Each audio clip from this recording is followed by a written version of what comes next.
Ya kalau pertanyaan orang awam kan kira-kira ini kapan bisa produksi ini ya. Nah kalau produksi Intinya itu bagaimana Aceh akan mendapat manfaat dari ya minyak ini Pak, gas bagus, ini. bagus tadi pertanyaannya.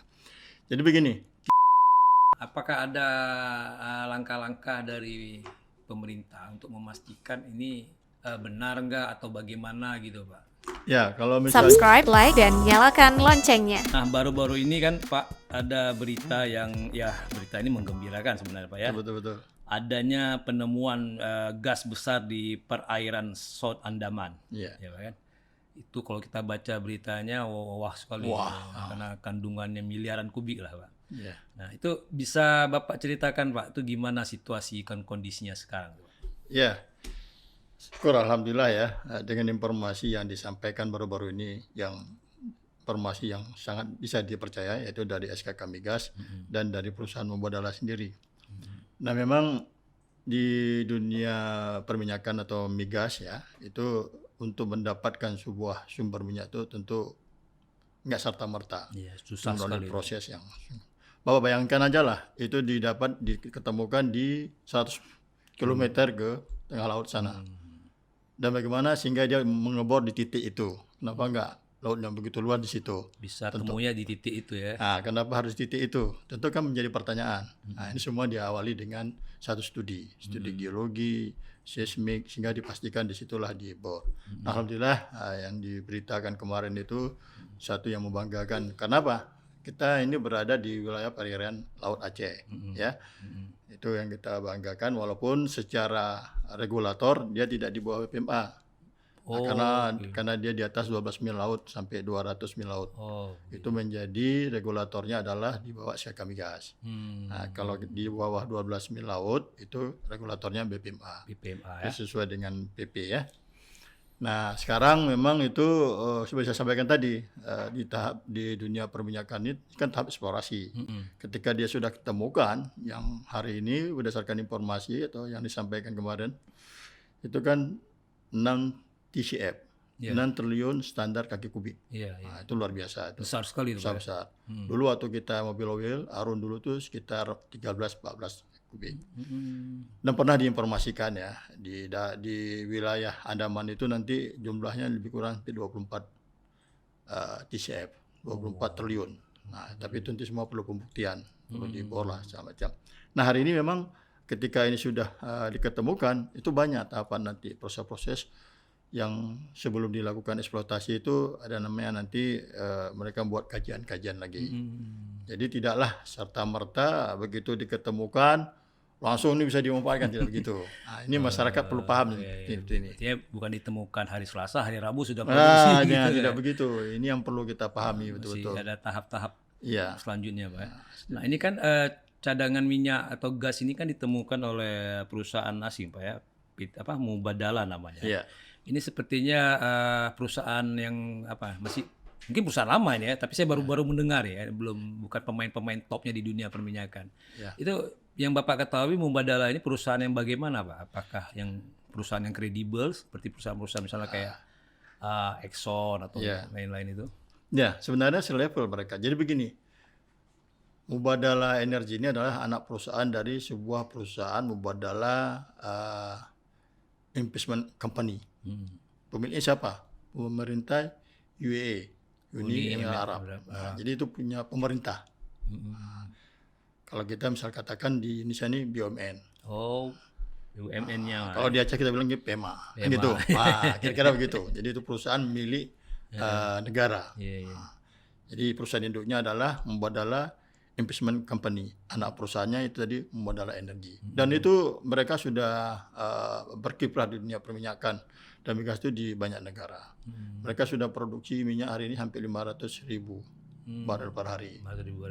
Sementara Indonesia juga berharap di tahun 2030 1 juta barel per hari. Perusahaan mereka sudah melakukan eksploitasi di banyak belahan dunia ini rata-rata sudah 500.000. Jadi perusahaan besar. Ini mereka sendiri aja 500.000 Pak ya. Sementara Indonesia negara pinginnya 1 juta. Nah, tahun 2030 targetnya pingin 1 juta. 2030. Masih ada beberapa tahun lagi lah untuk mencapai target itu ya.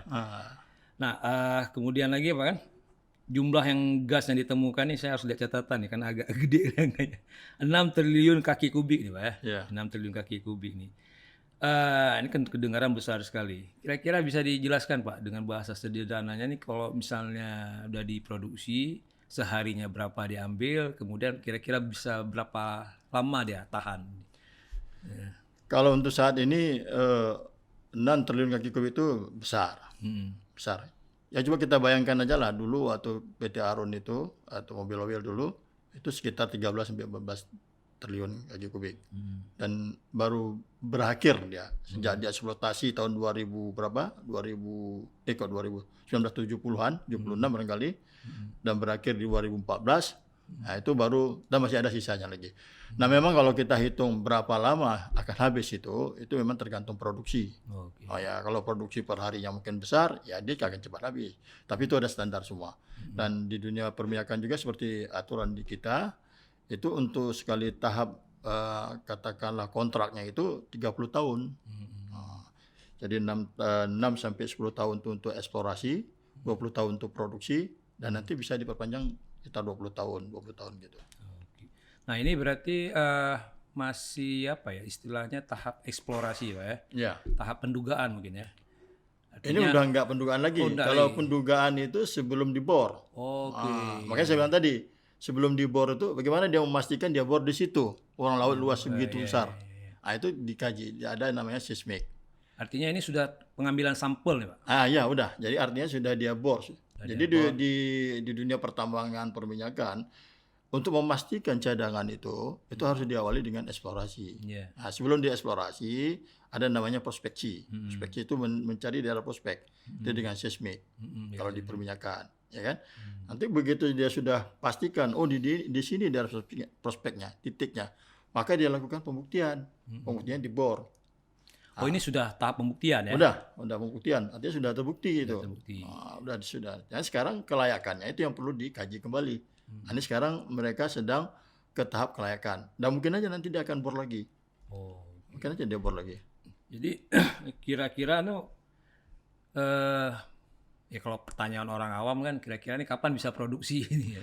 Nah kalau produksi kita harapkan ya mudah-mudahan kalau pengkajiannya selesai kemudian POD ya mungkin sekitar 5 tahun ke depan lah lebih kurang. 5 tahun ke depan. Mudah-mudahan seperti itu ya. Kalau semuanya berjalan lancar Pak ya. Tidak ada gonjang-ganjing politik gitu.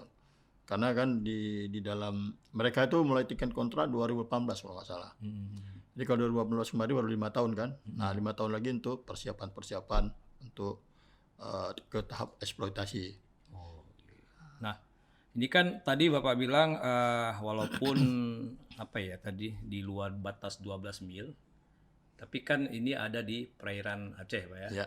Nah, artinya itu bagaimana Aceh akan mendapat manfaat dari minyak ini, Pak? Gas ini. Bagus tadi pertanyaannya. Jadi begini, kita kalau di bawah 12 mil itu kita dapat bagi hasilnya setelah dibagi antara kontraktor dengan pemerintah kita dapat 70%. Baik minyak maupun migas. Ya, tapi kalau untuk di atas 12 mil yang di bawah regulatornya sekam migas ini kita dapat 30%. 30%. Bagi hasilnya. Jadi lumayan lah kan. Dari revenue tuh ya, dari keuntungan ya. Itu nanti 30% setelah dibagi antara kontraktor dengan pemerintah. Nah, kemudian sampaikan lagi khusus untuk yang mubadalah tadi itu perusahaan ini itu kontrak dengan pemerintah dia pakai konsep gross split. Gross split itu artinya dia langsung bagi. Dalam hal ini kalau gas 57% untuk pemerintah, ya kan, 43% untuk kontraktor dari hasilnya nanti. Nah, pembagian 57% untuk pemerintah, ya kan, itu dijadikan 100%, kemudian Aceh dapat 30%, pusat 70%. Jadi kita ambil lagi dari pemerintah ya. Memang yang bagi hasil itu kita bagian dari yang pemerintahnya. Itu yang dibagi. Bukan nanti ya nuntut lagi dari perusahaan. Oh enggak. Nah, kalau nuntut perusahaan kita berharap gini. Makanya saya bilang dalam ini kan apa konsep-konsep yang mungkin orang awam kan nggak paham gitu ya. Betul. Jadi gini, saya mungkin di dalam pada saat diinformasikan temuan itu tanggal 19 saya membuat satu apa namanya di media bahwa kita begitu kita tahu informasi ini bahwa itu berada di wilayah Aceh, bahwa kita mau nonton. Kalau kita menonton, nanti kita akan jadi penonton. Nah, maksud saya itu apa? Kita berpikir strategis. Ya. Karena apa? Nanti ketika ini dieksploitasi, itu ada banyak kegiatan. Ya nanti begitu ngebor, keluar gasnya, tentu kan harus diolah. Nah, secara hitung-hitungan tentu namanya bisnis ya. Satu usaha bisnis itu mencari yang semurah-murahnya kan untuk dia. Nah, kalau dia bangun satu kilang pengolahan di tengah laut, itu mungkin akan jatuhnya mahal. Pasti dia mungkin mencari ke darat. Nah, kalau dia bikin darat yang baru mungkin mahal juga. Mungkin akan sasaran tembak dia itu nanti bekas kilang Arun itu. Ada peluang. Ada peluang itu. Nah, sekarang kita kalau itu yang terjadi, kita sekarang apa yang harus kita persiapkan untuk memenuhi kebutuhan pada saat itu diinvestasi. Ini harus kita persiapkan dari hari ini. Bisa tenaga kerja, putra-putri kita, terus persiapkan diri lah supaya nanti begitu kita rekrut kita memenuhi syarat untuk bekerja. Jangan jadi penonton. Jangan jadi penonton. Ya, makanya jangan menonton. Persiapkan diri dari sekarang. Jangan bikin ribut. Kemudian juga saya bilang juga perusahaan daerah, ya toh. Apa yang harus bisa disiapkan? Karena kalau bagi hasil itu sudah jelas. Itu nggak usah kita bahas lagi lah, karena itu sudah diatur dalam undang-undang. Bagi hasil itu akan masuk ke APBA, Pak ya? Masuk ke pendapatan bagi hasil. Biasa gitu ya. Pendapatan bagi hasil nanti itu. Nanti pendapatan daerah itu kan ada banyak. Ada yang dari PAD, ada bagi hasil, kita masuk dari bagi hasil. Sumbernya. Nah, kalau ini kan Bapak kan sebagai Kepala Dinas Pertambangan kan, mungkin ada nggak persiapan-persiapan dari pihak Bapak sendiri dalam rangka memfollow up lah penemuan ini? Misalnya ini kan mungkin kebijakan lah Pak kan, apakah ada kebijakan-kebijakan khusus gitu Pak? Maksud saya gimana ya? Jangan sampai gini, yang udah-udah kan banyak nih berita-berita penemuan, tapi kan ujungnya nggak tahu kita, kosong lah kan. Apakah ada langkah-langkah dari pemerintah untuk memastikan ini benar nggak atau bagaimana gitu Pak? Ya, kalau misalnya benar atau tidak benarnya, kita tentu bicara berdasarkan fakta ya. Jadi sesuatu eksplorasi migas itu mahal Pak. Itu mungkin bisa habis sampai 1 triliun lebih itu sekali pengeboran. Ya. Apa orang mau Pak buang uang seperti itu kalau tanpa berharap? Ini kan? Nah, akhirnya itu ketika itu kemarin terbukti, kita yakini bahwa itu benar beritanya. Bapak sendiri udah ketemu dengan orang ngubah? Pernah. Mereka ketika mereka kemarin itu, kita dengan SKK Migas korporasinya. Karena mereka ketika dia melakukan seismik dulu, kita banyak bantu mereka. Supaya memudahkan. Dari proses awal udah terlibat? Ya, bukan terlibat dalam arti apa, koordinasi. Koordinasi karena dia itu berada di wilayah Aceh. Koordinasi lah artinya apa yang perlu diperlukan supaya dia nanti memudahkan melakukan kegiatan-kegiatan eksplorasinya. Nah, kalau misalnya seperti Pak Nijar tanya tadi, apakah ini hanya semacam berita aja? Enggak, itu karena kita bandingkan dulu waktu mobil oil dulu. Terbukti kan mobil oil akhirnya dilakukan eksploitasi sampai sekian puluh tahun. Nah, ini bakal begitu juga nantinya. Jadi ini bukan isapan jempol ya? Mudah-mudahan tidak. Saya nggak bisa memastikan, mudah-mudahan tidak. Karena apa? Karena kita berdasarkan fakta, ya kan? Yang dia lakukan itu benar, dia lakukan pengeboran di tengah laut, ya kan? Kemudian kita bandingkan dengan sejarah dulu mobil oil juga begitu awalnya, tidak langsung setelah itu begitu aja, dia tentu di tahun 60-an sudah melakukan eksplorasi zaman dulu ya. Nah, jadi itu yang menjadikan bahwa kita meyakini hal itu berdasarkan fakta dan perbandingan kita atau referensi kita, barangkali begitu. Jadi Pak Mahdi sendiri secara feeling kayaknya ini betul gitu ya. Kuat. Cuma sekarang gini, betul dalam arti dia melakukan kegiatan itu dan terbukti itu. Cuman apakah ini terus berlanjut ke eksploitasi, itu namanya masih ada kajian. Kita bangga hari ini itu terbukti, ya. Tapi apakah itu ekonomis untuk dieksploitasi? Itu belum bisa siapa yang pastikan. Karena itu masih ada kajian. Nanti misalnya dia akan buat pasang pipa misalnya ke darat, itu memungkinkan atau tidak dengan kondisi alam kita. Kira-kira begitu. Nah, ini kan mungkin agak balik tadi ke pertanyaan tadi bahwa banyak penemuan-penemuan lah. Ya. Nah, penemuan-penemuan ini kan nggak berlanjut nih Pak. Nggak ada kabarnya atau saya nggak tahu juga. Itu menurut Bapak itu yang nggak ada kabar lagi itu kenapa itu Pak? Sebenarnya saya bilang tadi bukan nggak ada kabar, kita kan nggak tahu apa dia kerja di lapangan sana di tengah laut. Pasti mereka bekerja. Cuma mungkin nggak kita lihat dengan mata kepala kita, Jauh ya kali. jauh sana. Kalau mau lihat ke sana kita kan, gitu. Karena kan masyarakat ini kan cenderung nih pingin cepat ya. Ya, Kemarin ada beritanya nih 2 bulan 3 bulan ini kok udah nggak ada lagi gitu ya. ya. Ya, Nah, jadi kayak ada kesan ya ini cek langit lagi nih sapan jempol. makanya inilah masyarakat ya kita maklumi lah masyarakat awam mungkin. Tapi kalau orang-orang yang mengerti dunia perminyakan, dia paham ini. Kalau ini kita nggak mungkin langsung itu. Kalau dia bilang besok langsung itu justru berita bohong itu. Tapi kalau dia bilang ini sudah dibor, sudah terbukti, makanya sekarang akan melakukan pengkajian sampai nanti akan dilakukan POD. POD itu Plan of Development. Rencana pengembangan ya. Rencana penambangannya. Nah itu kita paham itu. Tapi kalau masyarakat kita nggak salah juga di masyarakat karena keterbatasan ya mungkin informasi atau keilmuannya di bidang itu. Nah, penemuan ini apakah saya nggak tahu juga dalam dunia pertambangan bagaimana. Apakah ada lembaga lain yang memverifikasi gitu, Pak? Misalnya kan Mubadalah menemukan, terus ada pihak lain nih yang memverifikasi betul nggak penemuan ini atau sekedar membandingkan atau mengkritisi lah paling tidak gitu, setahu Bapak. Semestinya ada itu. Itu memang nanti dari pihak ya makanya regulatornya nanti kan SKK Migas, mereka lah dari pihak mereka nanti. Mereka juga ada nanti juga mengkaji kebenaran ini. Kan nggak mungkin lah kita langsung percaya Ya, aja betul, apa dibilang kan. ada. Saya teringat dulu tahun berapa itu Pak yang kasus Busang mungkin Bapak mendengar ya. Itu kan ketika penemuan emas itu dianggap besar sekali ya. Harga sahamnya naik melonjak. Tiba-tiba di ujungnya ternyata ini apa? Bohong. Sampai teringat saya itu apa ya direkturnya atau apa bunuh diri karena gitu Pak kan. Nggak, pemikiran itu sah-sah saja menurut saya, sah-sah saja. Apalagi di sekarang di era globalisasi ini macam-macam lah ya, kamu naikkan saham sah-sah saja. Tapi saya tentunya semua ini kan kayak SKK Migas sebagian dari sebuah regulator di bawah pemerintah. Mereka juga tidak percaya begitu saja.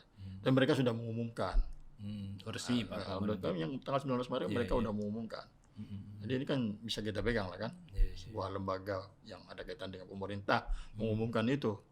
Dan juga ini juga mengumumkan di Abu Dhabi sana. Jadi kan jadi yang kita lihat kita yakini itu benar. Tapi demikian semua bisa terjadi. Nah, dalam hal itu kita nggak bisa artinya wah ini 100% betul, nggak juga. Nah, tapi berdasarkan fakta dan data siapa yang memberi informasi itu kita yakin benar. Karena begitu. Orang-orang pihak-pihak yang kredibilitasnya terbukti lah Pak ya. Baiklah kalau kita anggaplah hari ini mereka itu baik Pak ya. Masih sejauh ini belum ada yang aneh-aneh Pak ya. Mungkin agak-agak terakhir kira-kira dunia pertambangan di Aceh ini gimana Pak?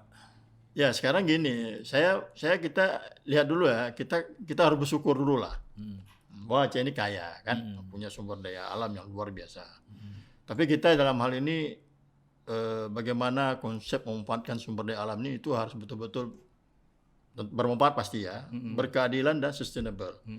Jadi kalau dulu mungkin tidak ada berkeadilan tuh, mungkin tidak ada sustainable tuh. Tapi hari ini dalam mengolah sumber daya alam di Aceh itu harus berkeadilan dan sustainable. Sustainable dalam arti apa? Berkeadilan ya misalnya kayak tadi ya. Jangan nanti masyarakat jadi penonton. Tapi masyarakat itu jangan tidak membekali diri dia. Atau pemerintah setempat, entah Aceh atau kabupaten juga tidak jadi penonton. Ya bekali. Kalau menjadi vendor atau apa nanti perusahaan daerahnya silakan lengkapi semua kan. Supaya mereka bisa menerima kita. Kan gitu. Kemudian kalau sustainable, jadi bagaimana nanti ke depan siapapun nanti. Ini kaitannya dengan lingkungan hidup gitu. Ya, kalau lingkungan hidup tentu semua pasti ada dampak lah ya. Makanya diperlukan kajian AMDAL, bagaimana dampaknya. Itu udah pasti ada satu dokumen. Saya sampaikan lagi terkait dengan sustainable. Sustainable itu artinya gini, jangan kita kaya ketika sumber daya alam kita dieksploitasi. Setelah barangnya habis kita jadi miskin. Jangan begitu. Kita harus contoh Brunei. Brunei hari ini dia kaya dengan sumber daya alam, ya kan? Tapi ketika besok sumber daya alam habis, dia tetap kaya. Kenapa? Mereka dari hasil sumber daya alam yang dia dapat hari ini, dia investasi di banyak usaha yang lain. Yang itu tumbuh dan berkembang, yang dia disimpankan untuk anak cucunya. Nah, makanya sekarang seperti Mubadalah ini kan dari Abu Dhabi, dia sudah mengembangkan sahapnya ke luar negeri. Tidak lagi dia di dalam negara dia. Ini coba dia perusahaan negara loh, punya negara. Dia udah keluar kandang gitu. Udah keluar kandang dia berkembang. Karena mereka sadar satu saat sumber daya alamnya akan habis. Tapi dia sudah investasi di banyak negara. Ketika ini habis dia hidup dengan investasi. Hidup dengan kios-kios barunya. Kira begitu. Itu yang namanya sustainable. Aceh kalau bisa begitu. Buat satu aturan yang bisa menerap konsep ini. Kita banyak lah contoh-contoh yang bisa kita tiru. Kenapa kita nggak tiru? Nah, kita harapkan untuk ke depan siapapun nanti pemimpin Aceh ini, siapapun yang duduk Ini menarik nih Pak. Bentar lagi kan pemilu nih, akan ada pemimpin baik lokal nasional yang baru kan. Kira-kira harapan Pak Mahdi ini gimana Pak? Ya, saya harapkan nanti dalam konteks pertambangan lah. Ya, konteks pertama sumber daya alam ya. Sumber daya alam. Kita harus sustainable dalam memakai sumber daya alam. Berkeadilan dan sustainable. Sekarang belum Pak ya? Sekarang belum menurut saya. Dan ini perlu semuanya itu harus kita kemas dalam satu aturan. Kalau aturan semua harus patuh kan? Kira-kira gitu. Harus ada sistemnya. Ada regulasinya, macam-macam kanun kan. Misalnya kita dapat uang dari penghasilan atau pendapatan daerah Aceh ini dari sumber daya alam berapa misalkan. Ambil sekian persennya untuk diinvestasikan kembali. Jangan semua dikonsumtifkan. Nah ini menjadi revenue, menjadi dividen nanti ketika itu sudah diusahakan. Coba kita membadalah tadi. Saya pikir perusahaan nasional atau perusahaan swasta. Ternyata yang miliknya negaranya yang miliki. Jadi uangnya masuk untuk negara untuk rakyat gitu. Jadi rakyatnya tumbuh. Mubadalah saya teringat sumpah mubahalah. Mungkin satu lagi Pak. Dari pihak kampus sendiri, apakah ada masukan-masukan Pak terkait dengan penemuan minyak gas terbesar ini Pak? Ya, untuk sementara ini memang mereka belum ada saya lihat juga di media yang nggak ada itu. Di di USK itu kan Universitas Yakuala kan ada jurusan pertambangan setahu saya. Apa mereka sudah ikut berkontribusi, sudah mulai atau bagaimana? Kalau di pertambangan saya lihat udah ada, geologi udah ada. Kan perminyakan belum ada kan? Makanya nanti gini, ketika ini kita lihat bakal muncul nanti ada satu eksploitasi migas atau gas yang luar biasa. Ya kalau kita memang ada fakultas perminyakan ya kita siapkan terus sekarang. Tapi betul-betul handal gitu. Ya ketika mereka butuhkan kita siap gitu. Dan teruji gitu. Nah itu. Jadi kita jangan kalah bersaing dengan orang lain. Nah, itu yang kita bekali dari sekarang. Jangan grogi lihat pihak hasil. Wah ini nanti akan ada investasi kita cuma wah aja. Tapi wah nanti akan ada investasi kita siapkan diri kita. Sehingga nanti ketika dia butuhkan kita sudah siap. Nggak jadi penonton lagi. Persis seperti pepatah kita Pak ya, Buya Tamong rezeki, Buya Kulung tedong-dong ya. Orang masuk dapat rezeki, kita yang orang lokal berdiri-berdiri nonton gitu ya. Orang lokal berdiri aja mungkin karena nggak siap. Nggak siap. Tapi kalau kita sudah siapkan diri, kalau kita juga tedong-dong, wah itu ada apa kan gitu. Dan ini memang perminyakan ini sebuah industri yang high skill, high skill bukan sembarang orang bisa melakukan ya. Banyak tahapan-tahapannya itu. Jadi karakteristik dunia perminyakan dan pertambangan itu high risk, high capital, and high revenue ya. Makanya pemodal berani ya pastilah kan satu perubahan yang besar itu hasilnya juga harus besar kan gitu. Iya betul. Baik Pak Mahdi Nur, terima kasih banyak nih Pak sudah hadir nih Pak. Ini jarang-jarang ada pejabat pemerintah mau hadir Pak. Mungkin karena kesibukan dan sebagainya. Harus kita berbagi waktu lah kan. Saya sih pinginnya memang pemerintah Aceh ini siapa-siapa yang diundang kalau memang ada waktu kesempatan datanglah untuk menjelaskan ya. Kan nggak ada ruginya juga Pak ya. Iya. Saya kemarin juga mohon maaf waktu pertama dihubungi sebelumnya saya lagi di Jakarta. Jadi baru kemarin saya sampai. Saya langsung informasikan. Tapi saya tuh udah pesimis tuh Pak. Karena biasanya kok pejabat negara ini susah. Tapi ternyata Pak Mahdi terbukti menepati janji. Terima kasih. Karena yang kita buat ini kan baik ya kan supaya masyarakat juga tahu ya kan. Jadi nggak ada salahnya ya kan. Malah bermanfaat. Bermanfaat bagi orang lain itu kan bagus. Baik rekan Sago TV, kita tadi telah berbincang-bincang dengan Pak Mahdi Nur, Kepala Dinas Pertambangan Aceh. Semoga apa yang kami perbincangkan ada bermanfaatnya bagi kita semua. Kita ketemu lagi di lain kesempatan. Wassalamualaikum warahmatullahi wabarakatuh. Jika video ini bermanfaat untuk Anda, silakan subscribe, like, dan nyalakan loncengnya.